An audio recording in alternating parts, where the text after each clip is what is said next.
Madame la ministre, j'associe ma collègue Olivia Richard à mes questions.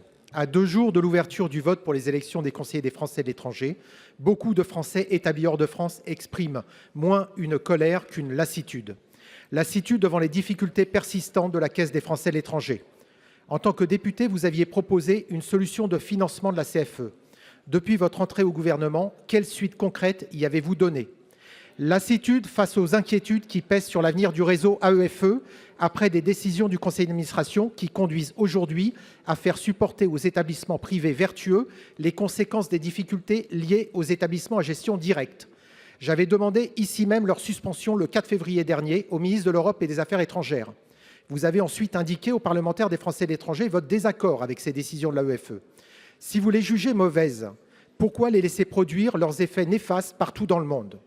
Il est d'ailleurs difficilement compréhensible qu'à la fin du second quinquennat, le gouvernement nomme encore une mission chargée de réfléchir à une réforme de l'AEFE tout en renvoyant les arbitrages à après les élections des Français de l'étranger. Plus surprenant encore, lorsque dans le même temps, la sénatrice chargée de cette mission laisse déjà circuler dans la presse différents scénarios pendant la campagne sans qu'aucune décision ne soit assumée. Lassitude encore devant les débats récurrents sur une fiscalité fondée sur la nationalité portée par la gauche ou devant l'iniquité persistante de la CSG-CRDS pour les non-résidents hors de l'Union européenne instaurée en 2012. Partagez-vous la position du gouvernement qui maintient cette CSG-CRDS depuis maintenant 9 ans? Enfin, Madame la ministre, les Français de l'étranger, vous le savez, ont la chance de pouvoir voter à distance par Internet. Des remontées sont particulièrement préoccupantes. À ce stade, aucun SMS ne semble reçu en Chine. Ils me répondent des problèmes des 4 coins du monde. Quelles procédures concrètes et immédiatement accessibles le gouvernement met-il en place pour permettre aux électeurs de récupérer les codes qu'ils n'ont pas reçus? Je vous remercie. Pour vous répondre, la parole est à la ministre déléguée chargée de la francophonie et des Français de l'étranger. Vous avez la parole, Madame la ministre. Merci, Monsieur le Président, Mesdames et Messieurs les sénatrices et les sénateurs. Monsieur le sénateur Olivier Cadic, vous avez rappelé un certain nombre de sujets qui, comme vous le savez, me tiennent particulièrement à cœur, non seulement parce que je suis en charge de ce magnifique dossier les Français de l'étranger, mais parce que je suis moi-même une Française de l'étranger. Et vous parliez du vote des Français de l'étranger. J'ai été, comme certains, victime de défaillance du vote électronique, raison pour laquelle j'ai dû faire 3 élections en 2 ans. Donc c'est un sujet que je maîtrise très bien, un sujet sur lequel le ministère, mais oui, le ministère s'est penché et a aujourd'hui ouvert non seulement une cellule de crise pour répondre à toutes les demandes lors de l'envoi des SMS, mais en plus des réponses concrètes à chacun de nos compatriotes qui reçoivent leurs identifiants pour pouvoir voter lors de cette échéance très importante, je le rappelle, mesdames les sénatrices et les sénateurs, qui auront lieu à la fin du mois, l'élection des conseillers des Français de l'étranger.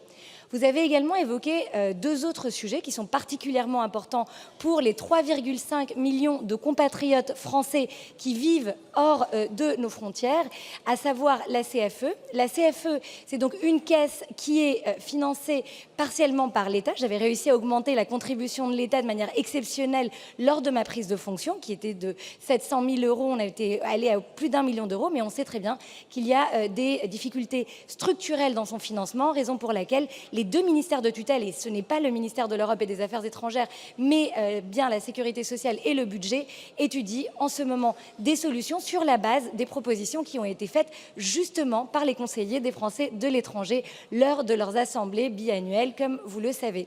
Par ailleurs, sur la réforme de l'enseignement français à l'étranger, là aussi, le gouvernement a énormément investi dans ce réseau. 612 établissements aujourd'hui à travers le monde qui enseignent à 400 000 élèves, 120 000 Français, le reste étant des étrangers, donc un immense réseau d'influence, mais aujourd'hui aussi un besoin d'une réforme structurelle.